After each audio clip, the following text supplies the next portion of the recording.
Gopijana Vallabha Girivaradhari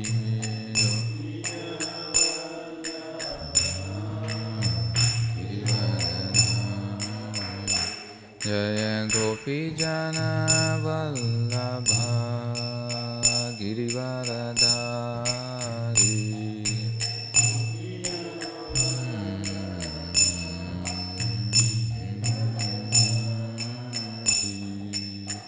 Yashoda Nandana Vrajajana Ranjana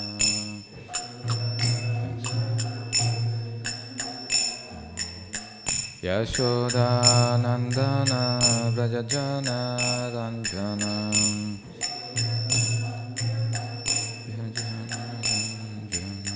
Yamuna Tira Vanachari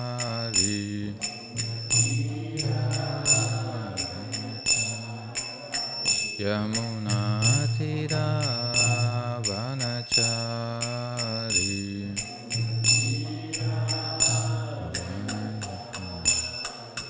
Jaya Radha Madhava Kunja Bihari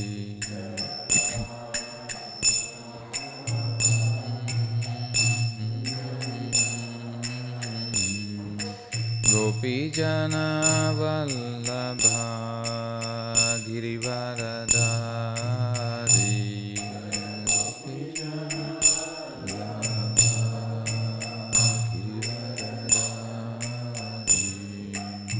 Yashoda Nandana Vrajajana Ranjana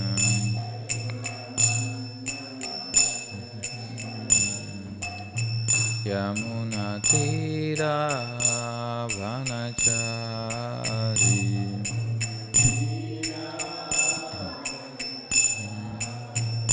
Jaya Radha Madhava Kunja Bihari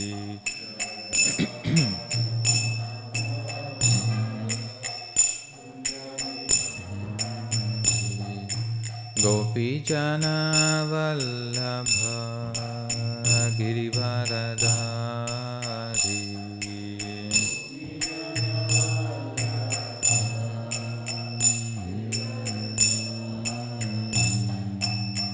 Yashoda Nandana Vrajajana Ranjana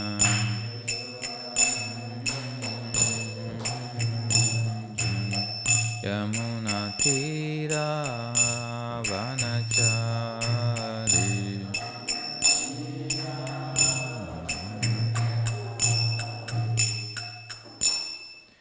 Jai Om Vishnupad Paramhamsa Parivrajakacharya Ashtotter Sada Sri Śrīmad Bhāgavatam Bhaktivedanta Swami Srila Prabhupada Ki Grantaraj Śrīmad Bhāgavatam Ki Samaveta Bhaktivedanta Ki Nitai Gaur Premanande. All glories to assembled devotees. All glories to assembled devotees. All glories to assembled devotees. All glories to Sri Guru and Gauranga. All glories to His Divine Grace, Srila Prabhupada. Nama Om Vishnu Padaya Krishna Prishtaya Bhutale Srimate Bhaktivedanta Swamin Iti Namine Namaste Saraswati Deve Gauravani Pracharine Nirvishesha Shunyavadi Paschatya Deshatarine. Today we are continuing to read from Śrīmad Bhāgavatam, Canto 4, Chapter 25, entitled The Characteristics of King Puranjana, Text 40. Om Namo Bhagavate Vasudevaya.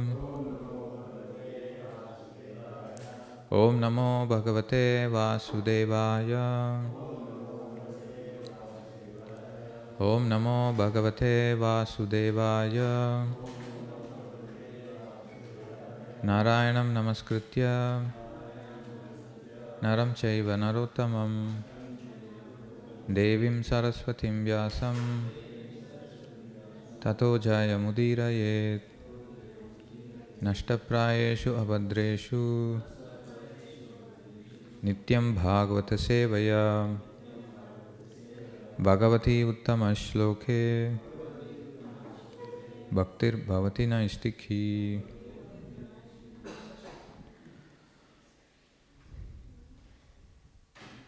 Pitrudeva Rishi Martyanam Bhutanam Atmanaschaha Shemayam Vadanti Sharanam Bhavesmin Yad Grihashramaha Pitrudeva Rishi Martyanam Bhutanam Atmanaschaha Shemayam Vadanti Sharanam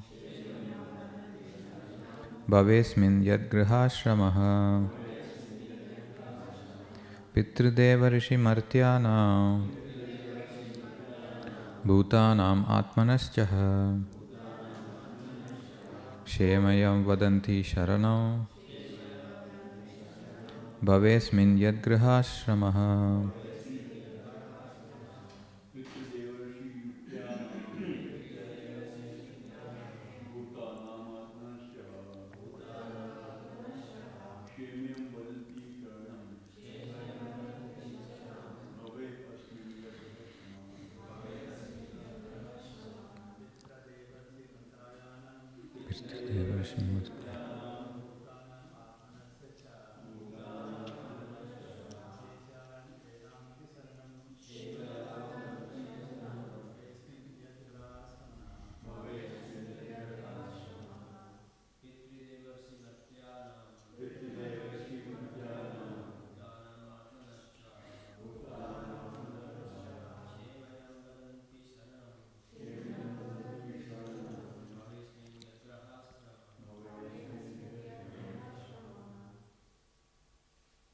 Mataji's.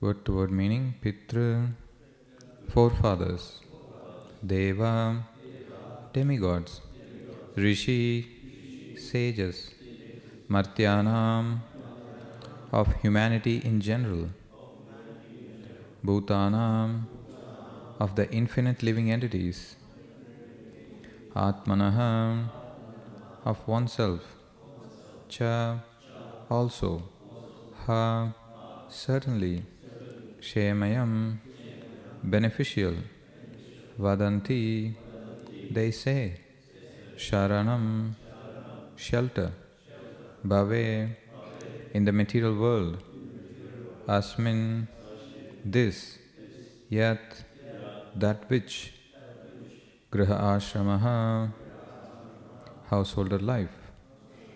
Translation and purport by His Divine Grace, Srila Prabhupada. The women continued, according to authorities, the householder life is pleasing not only to oneself but to all the forefathers, demigods, great sages, saintly persons, and everyone else. A householder life is thus beneficial. Purport. According to the Vedic system, when one is born in this material world, he has many obligations. He has obligations to the demigods of the sun and moon, King Indra, Varuna, etc., because they are supplying the necessities of life. We receive heat, light, water, and all other natural amenities through the mercy of the demigods. We are also indebted to our forefathers who have given us these bodies, paternal property, intelligence, society, friendship, and love. Similarly, we are indebted to the general public for politics and sociology, and we are also indebted to the lower animals such as horses, cows, asses, dogs, and cats. In this way, as soon as one is born in this material world as a human being, he has so many obligations and is bound to repay all these obligations. If he does not repay them, he is further entangled in the process of birth and death. The Grihamedi, however, who is overly addicted to material things, does not know that if he simply takes shelter at the lotus feet of Mukunda, he is immediately freed from all obligations to others. Unfortunately, a Grihamedi does not have any interest in Krishna consciousness. Prahlad Maharaj says, Matirna Krishne Paratasvato va mito vipadyeta griha vratanam. Bhagavatam 7.5.30. A griha vrata is same as a grihamedi. One who takes sex life to be supreme finds action in Krishna consciousness confusing.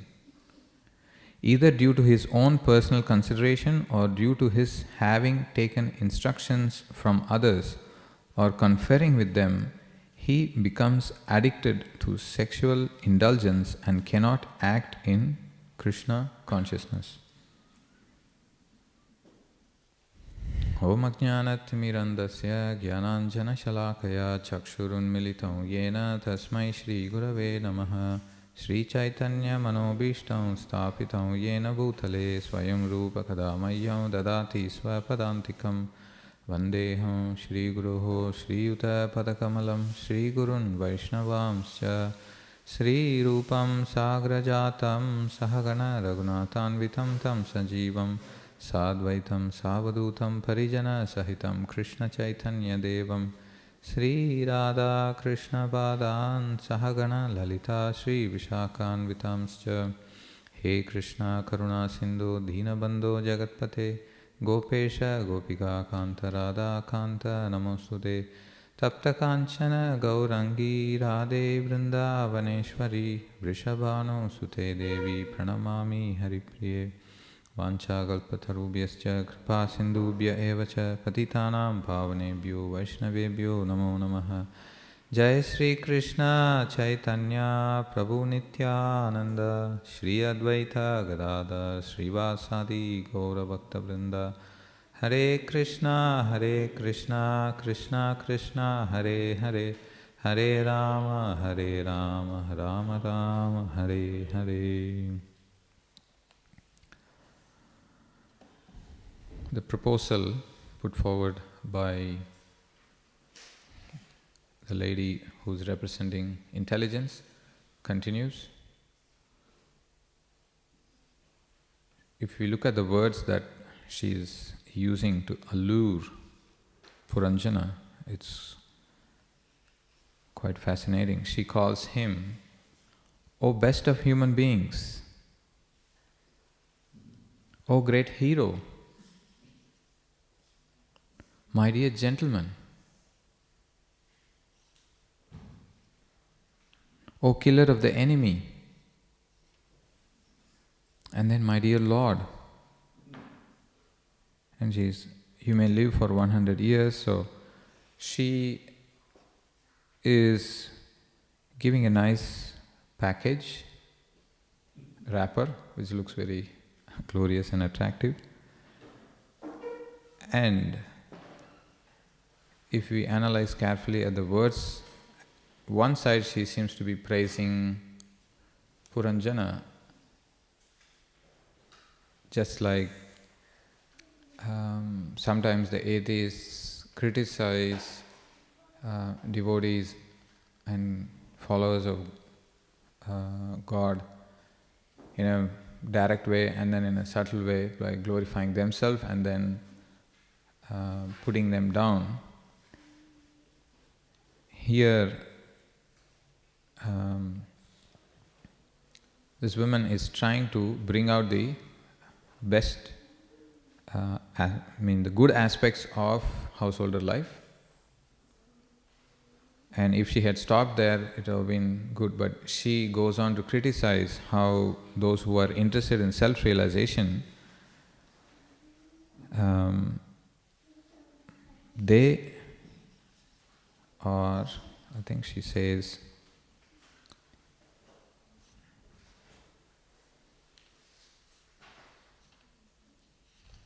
first she says they're missing out. Yeah, she calls those who are missing out to be foolish persons are like animals. So she is addressing those people who are interested in self-realization, who don't want to enjoy the senses, first as foolish and second as animals.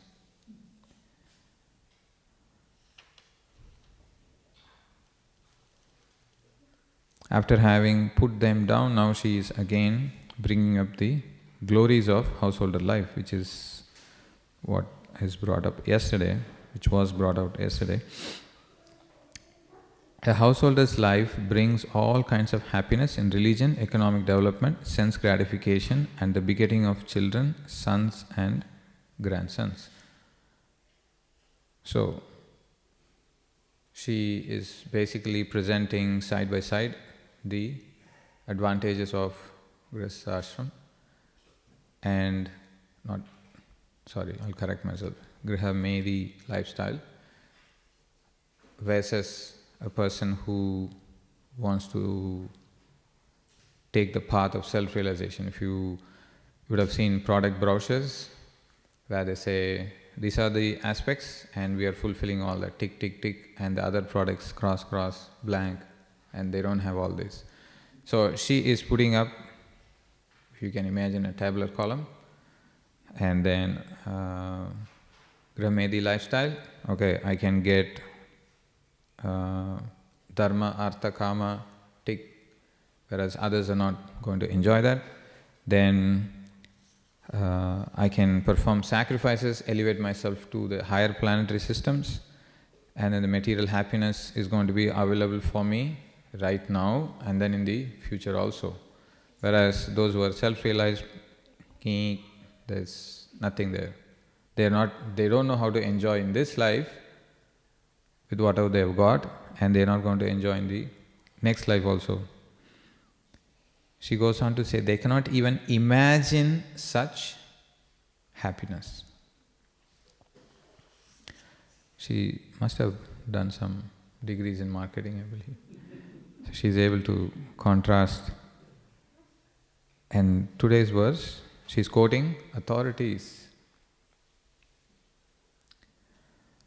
According to authorities, the householder life is pleasing not only to oneself, but you can satisfy your forefathers, you satisfy demigods, you can satisfy great sages. Again, there's more columns getting inserted in this tabular column. And everyone else. A householder life is thus beneficial. Then the next verse, she again starts to glorify him. So first you flatter the person, present the advantages of the process that you are trying to allure him to follow. Then bash those who are not following the same Grihastha process, and then bring out the advantages of it. And finally, in this verse, Shastras was also being quoted. So, seems like a nice story. Boy meets a girl, the boy proposes. Initially the girl is shy, but then now she has given up her shyness, and now she is openly willing to have a happy married life. And they, as I say, they lived happily ever after. So 100 years is guaranteed, and this is what I'm going to give. But unfortunately, the movie doesn't end there. Bhagavatam goes into the making of the movie, behind the scenes, what happens. How is the body covered up with so many layers? What is it actually worth? And this is going to get unfolded as we see this pastime, how Puranjana pastime is brought out. This pastime alone is to be taken in an allegory form. In the whole Bhagavatam there are actual life of devotees described. That should not be taken as allegory, but only this section.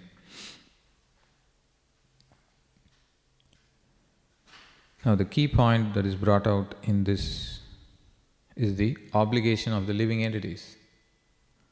So her point of argument is, if you take up Grihastha Ashram, you can fulfill your debts to demigods who provide us with various facilities. You don't pay bills for using sunlight, do you? The sun god sends a bill, okay, ting, it comes to your inbox. You have consumed so and so much amount of sunlight today, so your bill is due in a month's time, so you need to pay so and so amount. So many calories. Yeah, so many? Calories. Okay. So we don't get such things, so we assume it's there and we start using it, but nothing is free in this material world. And it is so dark that it has to be lit with sun and moon. Krishna describes that I am the sun and the moon, they are like my eyes. So Lord is giving us those facilities through the demigods, and we have an obligation for them. And that we receive through the mercy of the demigods. So I've got a package which is packed up and made in India with some defective, as you can see, I can't see beyond certain. So I've got some defects. So this is how my package was made, and it is aging. I can see myself, white hair. It's a notice by Yamaraj, it's all coming. This is how I got my package. And because I've got this flesh and the skin and the bones, that was given by my parents. So you will have some similarity facially with respect to your parents, or you could be more looking like your father or mother.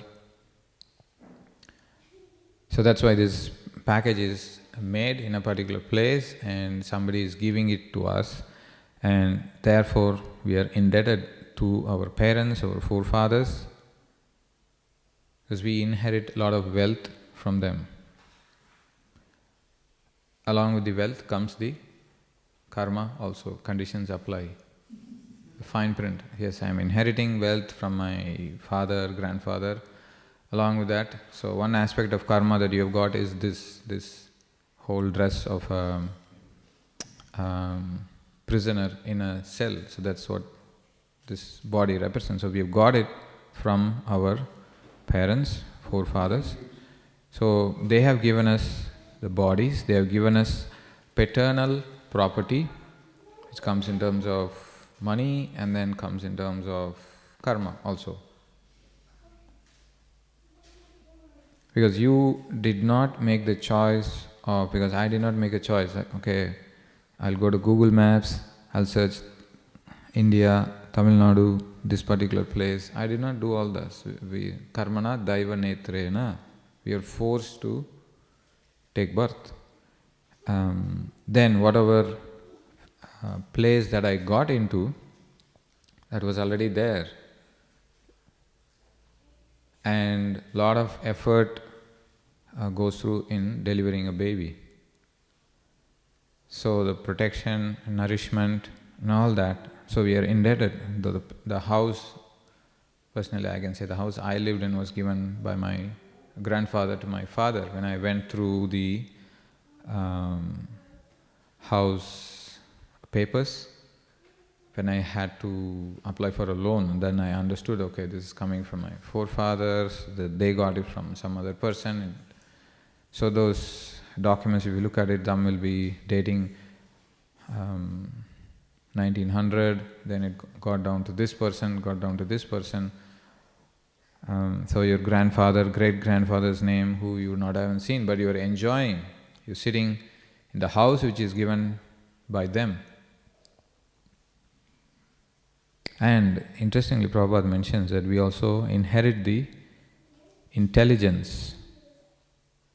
Forefathers who give us bodies, paternal property, intelligence. We see some amount of intelligence gets passed on to us, some kind of proclivities that we have. If you're born in a family where there are a lot of professions like doctors, it kind of naturally comes into you. I have a friend of classmate of mine, schoolmate.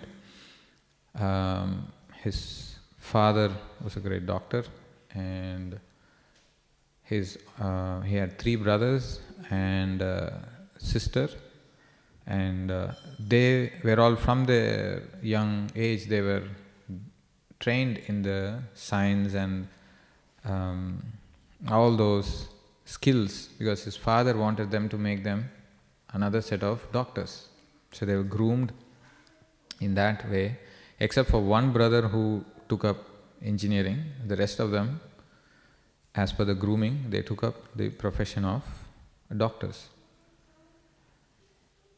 So, some amount of intelligence also gets transferred to us. We should be grateful for them, for that, towards our parents. Similarly, we are indebted to the general public for politics and sociology, and also to lower animals, and then the list goes on and on.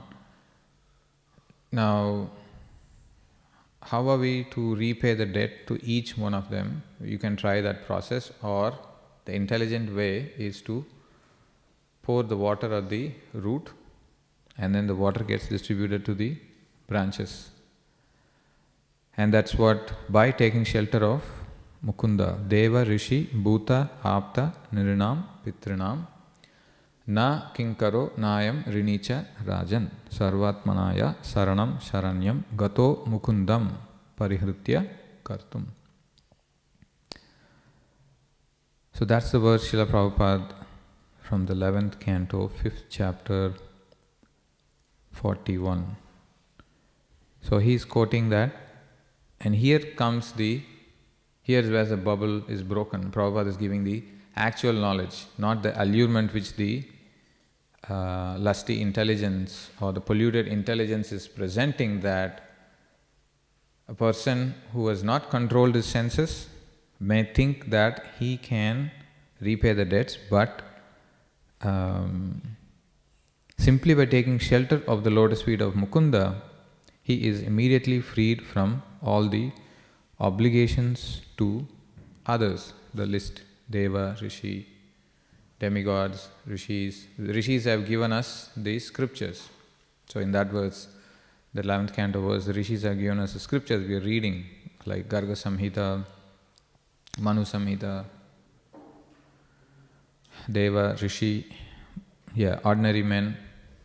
Like we take service from so many people, like say now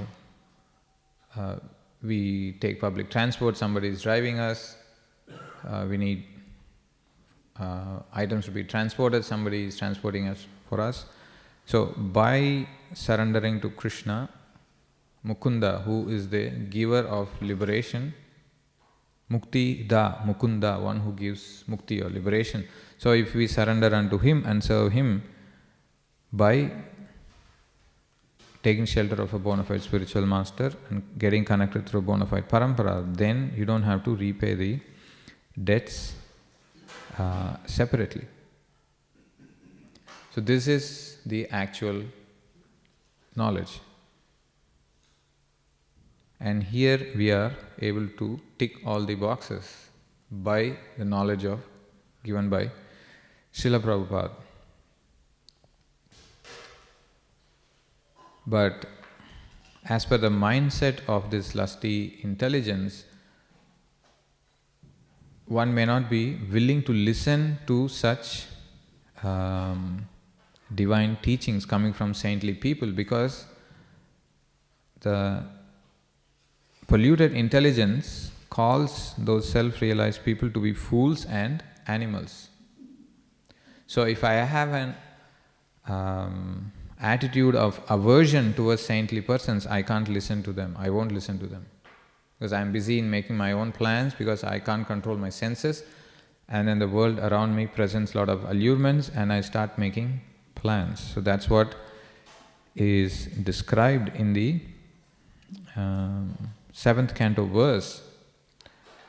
So that intelligence is described in the Bhagavad Gita, 18th chapter. And if you analyze the characteristics, it exactly matches 18:32, where Krishna describes Adharmam dharmam iti ya manyate tamashavrita sarvartan viparitamscha buddhi sapartha tamasi. That understanding which considers irreligion to be religion,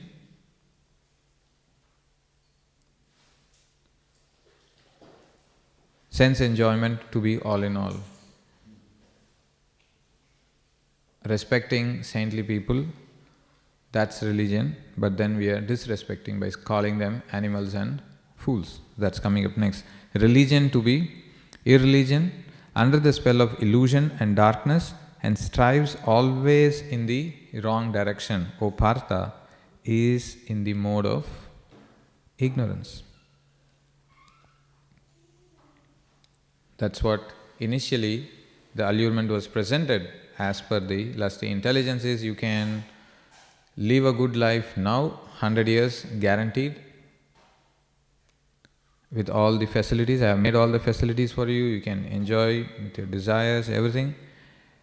And you don't have to listen to all these people who are transcendentalists, they're anyway fools and animals, like they're missing out. I can't even imagine how these people live. So to that extent she is against the saintly people, there's a strong aversion there. And as the later verses describe, she will actually control Puranjana. When the lady drinks, Puranjana will drink. The lady sits, he will sit. When she dances, he will dance. When she lies on the bed, he will lie with her. Like that. So she is taking him in the wrong direction, and that's as described here in the translation. So that intelligence is in the mode of ignorance.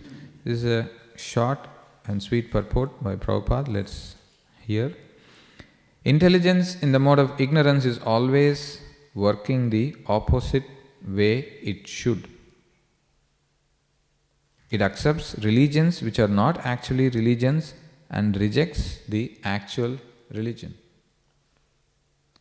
Men in ignorance understand a great soul to be a common man. That's what she is doing here. Transcendentalists, because they are missing out, they are fools and animals. And accept a common man as a great soul. The living entity is a common soul, but then the intelligence, the lady is saying you are a great hero, you are a gentleman, she is praising. So a common man is raised up to the level of a great soul, and great soul is considered as a common man. The purport continues. They think truth to be untruth and accept untruth as truth. In the 13th chapter, Nature, the Enjoyer, the Consciousness, one of the purports Prabhupada explains, the senses are the actual creators of the body. They want to enjoy and they are actually creating. And any one of the senses on which the mind focuses on can take you away from the correct path.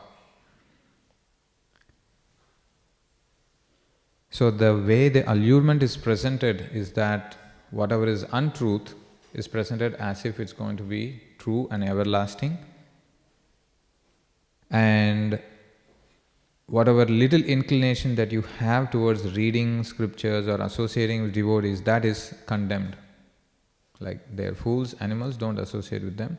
Here we are, I have me, my friends, my whole entourage, come and enjoy.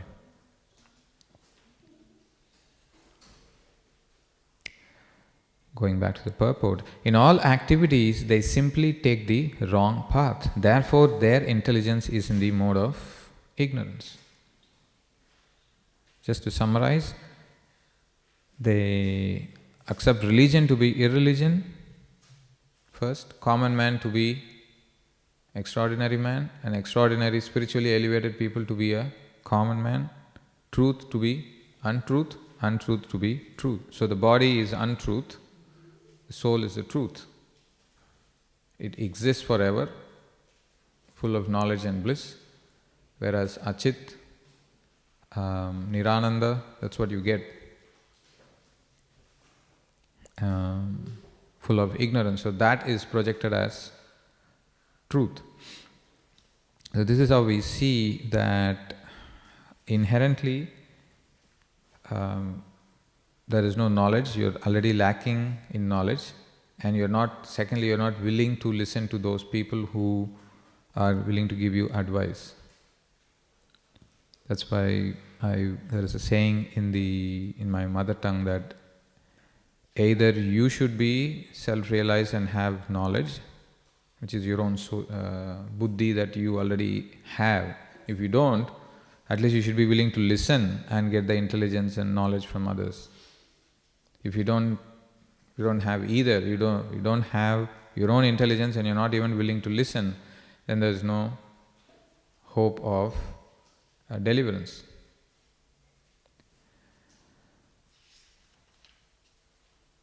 Now, taking the case of a person who's averse to such listening and he doesn't have knowledge and he is going in the direction of ignorance,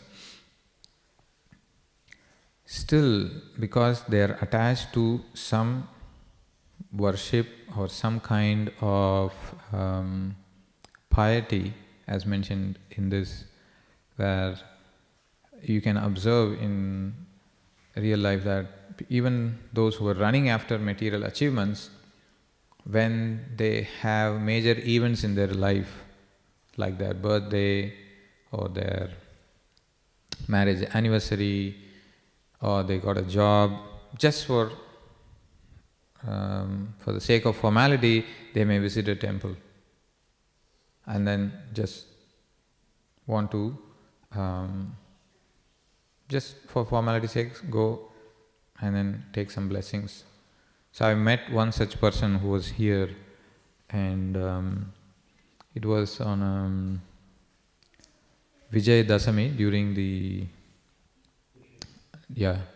that day, and Kirtan was going on, Prabhupada's tape was on, Kirtan was going on, and she was listening to it, and fortunately somebody had given a bead to her, and she was chanting, trying to chant, look at the mantra and trying to chant. She was sitting close to Srila Prabhupada, and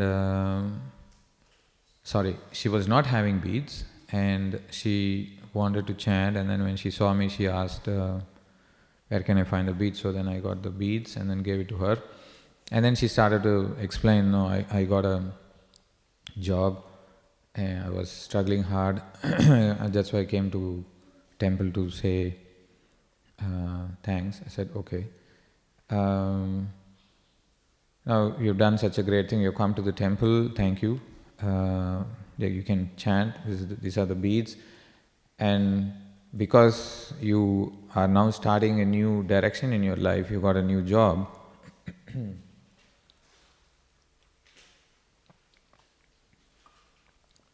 would you be willing to take the knowledge by which you can manage yourself better so that you can do your job better? So that way I presented the Bhagavad Gita to her, and then she said, no, it's whenever I read Gita I get too much confused, it's too hard for me.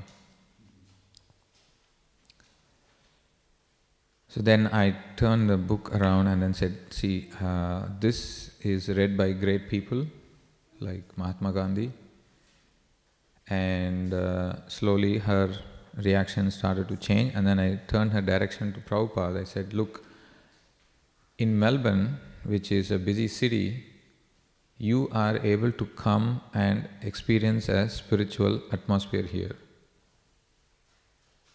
You felt peaceful coming here, sitting down, and you felt inspired to chant just by hearing the kirtan. You have not seen Prabhupada personally, but here he is present in his murti form. So please start to express your gratitude by appreciating what he has done. At the age of 70 he has come, not to get from the West, but to give the spiritual knowledge to the West. So a persons who are averse to hearing spiritual topics, one of the ways I felt was to develop appreciation towards a highly elevated spiritual person like Srila Prabhupada, so that their aversion to hearing spiritual topics slowly starts to change and they are personally experiencing something higher than what they're running after. Because she said she had an intense interview and going through a lot of stress. And then after coming here I said, who has created this kind of an oasis in the midst of a desert for you to come and experience the peace? She said, yes, he has done it. Now, people like Gandhi and others have appreciated him, and here is the Śrīmad Bhāgavatam Gita as it is, with meaning, translation, word-to-word explanation and purports. You might have read a Gita which is just the verses. You might have done it as a matter of reciting some Sanskrit verses. You may not have understood what it means. But here is the authentic version, reading which many people have experienced transformation in their lives. And that's why you see people from various countries coming and taking up this process. So, the point I'm trying to make is we must be able to present where their aversion is slowly starting to change towards appreciation, and that's the biggest step. Where they are able to appreciate the saintly person, they are willing to listen. And I asked her, like, how did you come here? Like, I said, yeah, I drove and I came. So I continued speaking to her. I started to tell her about when you started to learn driving a car. Did you learn it by yourself? Or no, I had an instructor and then there were so many controls, he told me. Similarly, although reading Bhagavad Gita and all that may be difficult initially, with a proper spiritual instructor with you and with illustrated pictures like this, and I told her, like, you're intelligent, you've got a job, you know how your intelligence works, how you're to control yourself. Then showed her the picture with the horse, the soul, the driver, then the reins and the horses. So by now, she is able to appreciate what is in the Gita and then see the relevance. If you are able to manage yourself better, you can perform well in your job. And the same money, prestige that you're running after, that is also going to come, provided you control yourself better. You have good relationship with your superiors at work, equals and the juniors. So this book will teach you how to do that. So when presented in that way, that slowly the aversion starts to turn to appreciation, and she herself, like, she has experienced the blazing fire of the material world and she wants to have some peaceful place, and here is a place. And as always, we ask for a small donation. Then she said, I didn't bring anything with me. No, I said, okay, we accept cards. Do you have any card? She didn't bring anything. So she promised that she will come back and pay me later, which she eventually did.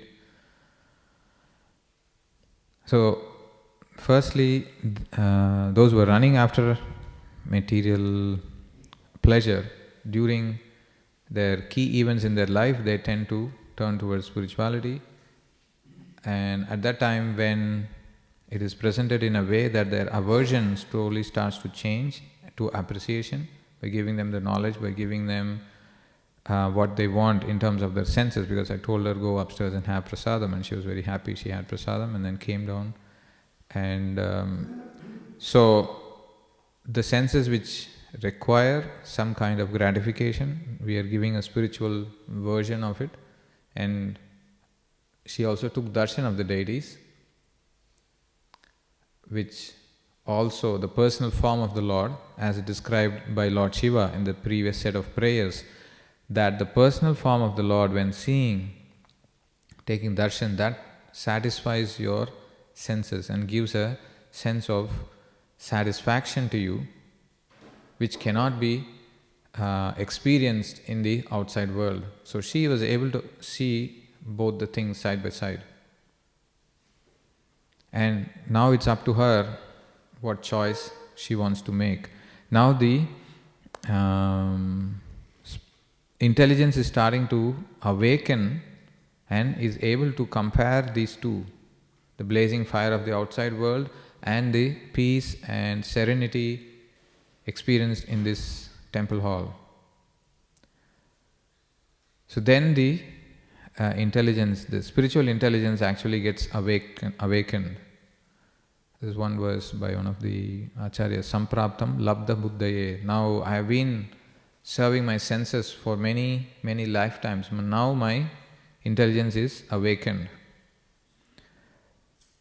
So it is our responsibility to create an environment where people come and awaken their spiritual intelligence, experience directly what it means to have a peaceful mind and a controlled senses, then get exposure to the personal form of the Lord. Thereby they are able to experience something higher, which they have not experienced in the outside world.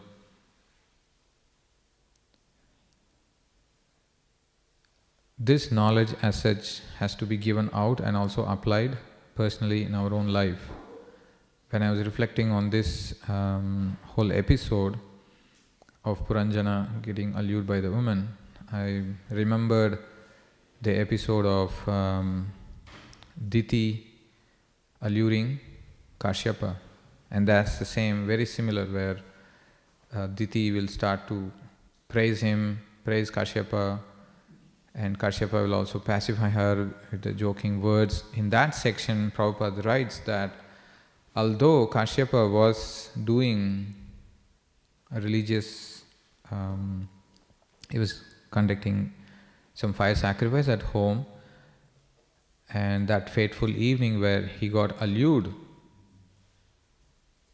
by the sweet words of Diti, where she will present very similar to what this lady is presenting, like, you are a great person, you have such nice qualities, it is your duty to give me a child, and all that. And Kashyapa will also glorify, oh, a wife like you is like a fortress who can protect a husband, and because of you I'm able to. So he will also praise her, and gradually his intelligence is becoming weaker. In that section, Prabhupada writes that because Kashyapa was focusing on the impersonal aspect of the Lord, he was not able to withstand those allurements, and he gave in. So a lesson to take, personally, at least for me, I felt that I need to focus more on the personal form of the Lord, meditate on that, chant His glories, attentively glorifying his personal form, and thereby control the senses, redirect them and give them a positive spiritual engagement. That way we can spiritualize the intelligence, then enable, spiritualize our mind and the senses, and engage them in the service of the Lord. That way you're not only giving the knowledge to others, you're also personally applying and experiencing that higher taste in your life, because the senses require engagement, the intelligence requires proper engagement. By merely abstaining from sense activities, we are not completely purified. By positively engaging them, we get purified. So this way you apply it in your own life, you see the change, and then with that inspiration you go out and share this knowledge with others. I'll stop there and see if there are any questions related to what we discussed today. Yes, Prabhu.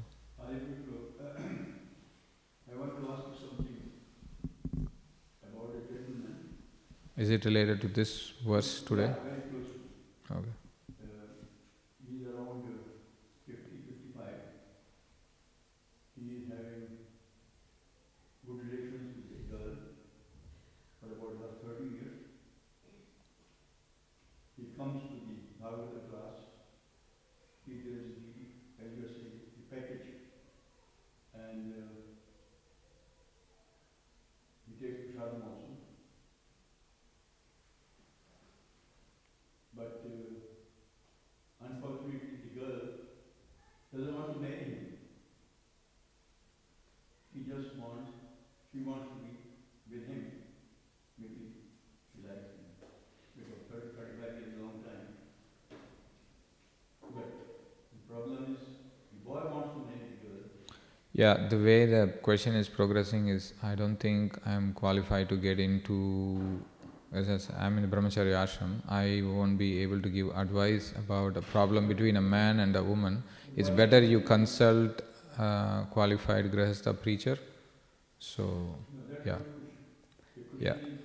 I don't want to answer. I'm not comfortable answering this question, Prabhu. Sorry. Any other question relevant to this, what we discussed? Yeah. Thank you. Śrīla Prabhupada ki jai, Grantaraj Śrīmad Bhāgavatam ki jai.